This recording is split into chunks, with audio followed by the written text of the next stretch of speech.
Hey folks, Malforian here. Welcome back to the channel. Today we're going to be covering Dev Diary 13 production for Grey Eminence.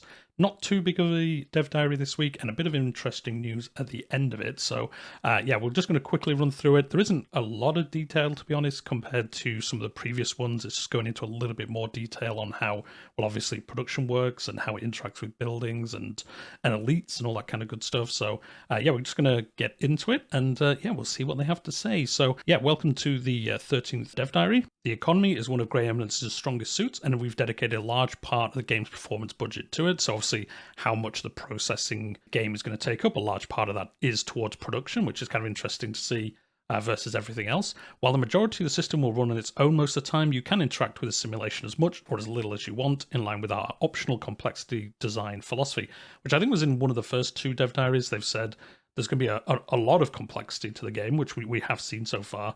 But to be honest, you can almost leave the AI to run things for you in your country. If you just want to paint the map or just do wars and stuff like that, you don't have to get involved with how production works, how buildings works and stuff like that. The AI will kind of do it for you if you don't want to be involved yourself, which is pretty cool. You know, if you just want to dive in, play a bit, you don't want to think about it too much, it's nice you're going to have that kind of option to min-max, get in there, or just kind of, we'll just let the AI do this, and I just want to paint the map a certain color. So it'd be interesting to see how that actually works out once the game comes out.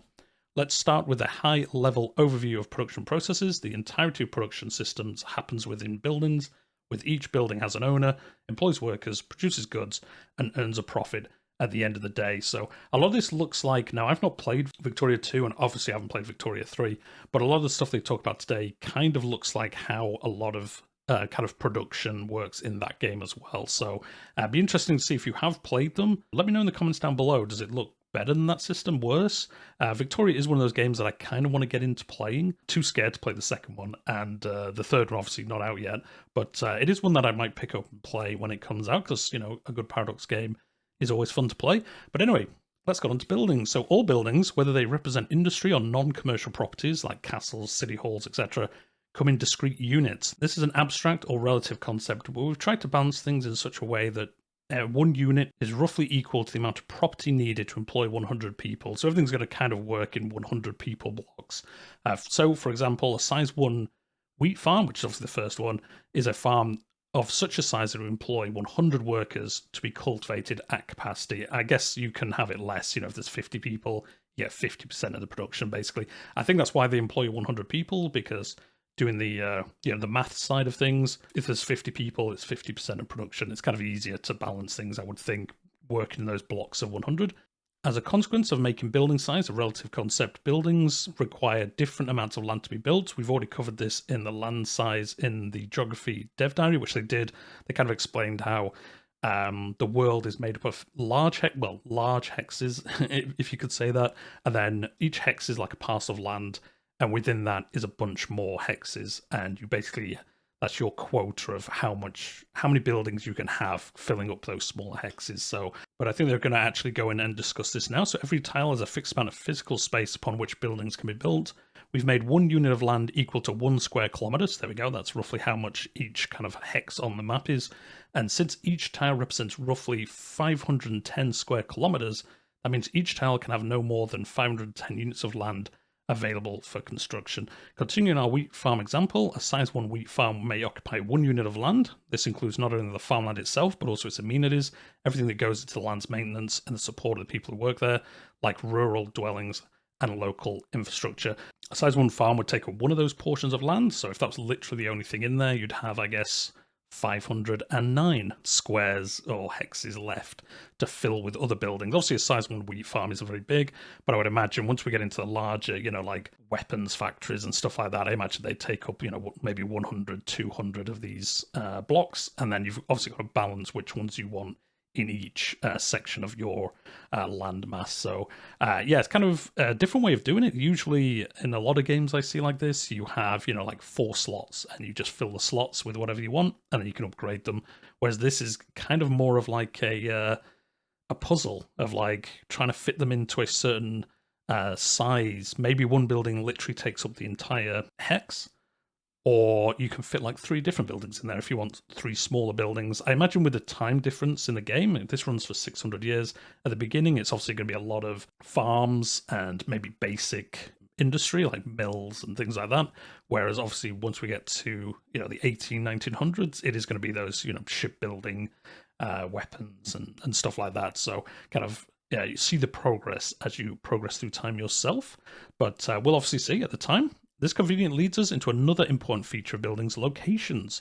Buildings can be either rural or urban, and with a couple of important implications. As we've already mentioned, rural buildings have their infrastructure and amenities built into their cost of maintenance. Effectively, each size 1 rural building can be thought of as its own sustained village.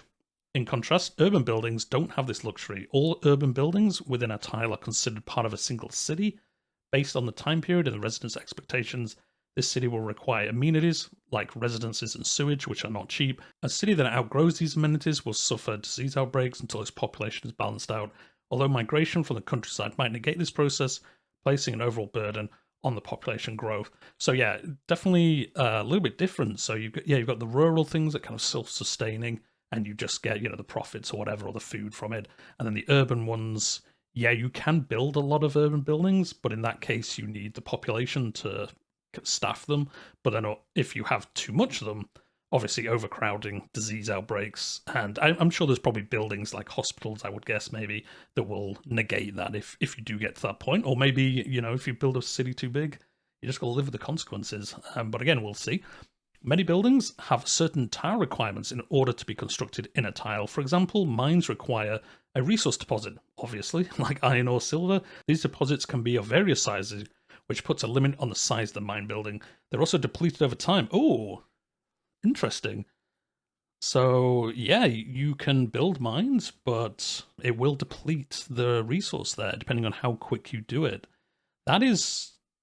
I wasn't expecting that at all. So most games like this, like Civilization, you just have iron on the map, and that's it. You just have iron for the rest of the game. But, yeah, it actually depletes it. That is kind of interesting. Obviously, if you have a small country and you have some coal or something, if you don't expand, you might use up all that coal, and then you've got to import it, or you've got to expand into other, go to war basically to gather those resources, like some nations have in the past. So I guess it is kind of cool. It gives that extra layer of strategy to the game. Like, do you want to expand quickly and try and gather some places that are going to have resources for later on, or do you want to stay small, maybe make your money in some other region, some other kind of product, and then use that money to buy, I guess, the coal and things like that you might need. So yeah, it'd be interesting again to see how that works out. So a booming tile in 1356, which is when the game starts, might be deserted in only a century or two. We've already mentioned a couple of requirements in the Geography Dev Diary. Farms and plantations will need to be arable land, animal ranches need to be grazable, and logging camps require at least as much land as their size to be forested. Naval buildings like shipyards and ports can obviously only be built in navigable waters. All that kind of makes sense, so we won't go into that too much. Since Grey Eminence covers 600 years of history, not all buildings are initially available for construction. Many are locked behind technologies, including a lot of building upgrades. For example, while furniture is made by carpentry workshop buildings in 1356, once the idea of industrialization, assembly lines, and mass production take hold, it can be upgraded into a furniture factory, which produces furniture much more efficiently. So yeah, you can make good output. Then obviously if you invest in getting that machine upgrades and all that, for the same amount of space, I guess, you are making more production, so you can then use, I guess, the rest of your tile budget on other buildings if you want to. And then here we go, the UI with lots of nice pie graphs, which everyone does love. So yeah, it doesn't say where this is, I don't think. Oh, London. Oh, it does. London was a prosperous city in 1356, though it wasn't particularly busy for its time.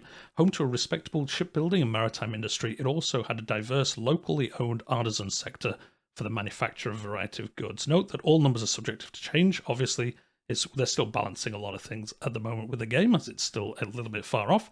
But yeah, this kind of shows all the buildings in London, I guess. So as you can see here, they've used 184 of their 510 kind of allowance in London, so they can expand in the future. They are paying out these wages, I guess. The average is 0.21, I guess, per person for the total of 12,000. I think, yeah, 12.6 thousand. They're at 82% utilization. I guess that means some of these are understaffed. Yeah, it looks like maybe these ones are understaffed by the looks of it. or don't have the resources, I guess, maybe as well. This is how much production they're making. This is how much trade they're doing. So negative 30. So I guess that means they're importing 30% more than they're exporting. I imagine. Obviously, we can't tell for sure, but I imagine that's what it means. Like a trade deficit, basically. And then profitability, it's making I guess this is up on like the last year, or maybe it just means they're making 14% profit on the cost of production. Maybe if I did the maths, I'd probably be able to figure it out. But yeah, it's either 14% profitability, like I say, they're making 14% on whatever it costs, or it's gone up 14% in the last year. I imagine it's the first one, but who knows? We'll probably find out in a later dev diary. And then this is the ownership, which they are going to go into in the next section down here. These are the different things, so state-owned, elite-owned, and all that, which they're going to cover in a second, so we won't go into that too much. And then obviously they've got a castle, a port, a wood shipyard, so I guess there's different kinds of shipyards. The game does go up to like 1956, if I remember correctly. I might be wrong with that. It might be 1942. Anyway, in the 1900s, off the top of my head, I can't remember exactly. So obviously this will upgrade, I imagine, to like iron shipyards when you get like dreadnoughts and battleships and all that good stuff. Obviously the work, this is actually the garrisons. So this is a military outpost, obviously. Usage is full, and then there's so much maintenance. And then obviously the port, the shipyard. So yeah, the shipyard, you build ships, and I guess they're selling them. Yeah, they're not just for the state to use. It looks like they're selling the ships as well. Carpentry workshop, tailoring workshop, weapons workshop, and a tannery as well. And all these making money, even though some of them aren't at 100% usage. They're all profitable. And obviously, I imagine this is upgrade. And then I guess this might show the breakdown of the workers that are there, maybe. We'll see, obviously, in a future one, but looks quite good. At a glance, you can see how well everything's going, so I actually quite like the UI. There's a lot of information there, but it looks, anyway, from now, that you can, at a glance, if you went here, you'd see, oh, these are all making money. Maybe I want to invest in, which one's making the most? The wood shipyard. Maybe I'll invest in this because it's already making me the most money. Well, the most profit.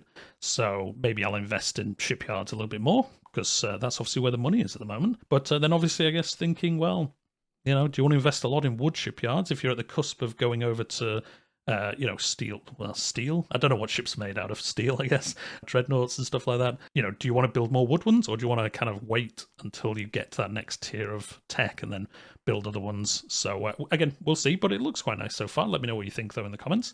And then ownership. Every building has an owner who is responsible for paying the wages of the building's workers, and in return get to receive the building's profits. If they exist at all, not all businesses are profitable. Obviously, I imagine there's some that, especially depending on how your nation is, you're not making any money. Maybe you're not exporting. Maybe you've got an export ban or something. Maybe you're making weapons, which not going to make you any money, but they can like arm your army, I would imagine. So you wouldn't be making money off it, but you need the production for other reasons. In Grey Eminence, ownership of profitable buildings is the most straightforward way of measuring the power of an entity. And someone's higher income from buildings, the more resources they can leverage to further their own ends. These are the three categories of owners: locals, elites, and countries. They've covered this a little bit in previous dev diaries, how the different kind of characters in the game work. So I think it was about 2 dev diaries ago. There is a video on the channel if you want to catch up and you missed it. The simplest type of building ownership is by local populations. Those who work on the buildings are also those who own them in practice, if not in name, and who get to keep the profits. In the case of rural buildings, this effectively models the phenomenon of freeholding, while in urban buildings, this represents I can't pronounce this word. I'm going to be honest with you guys. I've attempted about 10 times, so I'm just going to skip it. You all know how to pronounce it. I can read it and pronounce it, but I can't say for some reason. So local building ownership is by far the fastest way of enriching the general population, since labor wages alone typically don't amount to much prior to industrialization. So yeah, this is obviously early in the game, kind of how a lot of industries worked. It was just people, having a farm of their own, maybe having their own little furniture shop or something like that. So elite building ownership is the status quo in many parts of the world when the game starts, especially for rural buildings. The nobility tend to be the largest owner in most countries, somewhat rivaled by the clergy, obviously with their churches and all that good stuff that they had. Depending on the country's laws, elite ownership might be encouraged or even enforced at the expense of local ownership. We've already discussed how elite slots work in the Elites dev diary, but to refresh your memory, and we'll go through this in case you haven't read that one, Each province has available slots for elites, which are always occupied by characters. Mechanically, buildings are owned by elite slots, not by the characters who occupy them. So they're kind of passed down per elite, basically, rather than kind of separately from how that works. When buildings are owned by the country, they are considered state-owned. This has important implications for you, the player. The wages of state-owned buildings are paid out directly from the country's treasury. In addition, state ownership has an additional overhead cost in the form of increased bureaucratic requirements in the province. Overseeing a business owned by the state is not a simple affair and requires the presence of a robust, honest, and capable bureaucracy, which isn't cheap to maintain. Thus, until a bureaucratic apparatus can be established, which none of the elites will be happy about, obviously they don't want you to take their things, it is generally unprofitable for the state to own industry directly. But obviously the way the game progresses, you could, state-own everything, go like a communist route. I'm going to state-own everything in my empire. But then if you don't have that bureaucratic requirement, or I guess you'll have like corruption mechanics and things like that, it could, unless you have a tight grip on it, it's going to get out of hand and you're going to be very behind the curve of other nations maybe who have a bit more of a laissez-faire route on ownership, and although they will have different issues, they'll generally probably be more productive than you are. But you'll own everything yourself in that one, so there's probably a benefit of doing it both ways, or it's just a fun different way of playing. So far we've only discussed the ownership of industrial buildings, but what about non-commercial ones? In general, most non-commercial buildings like barracks and city halls are owned by the state, which are responsible for their maintenance.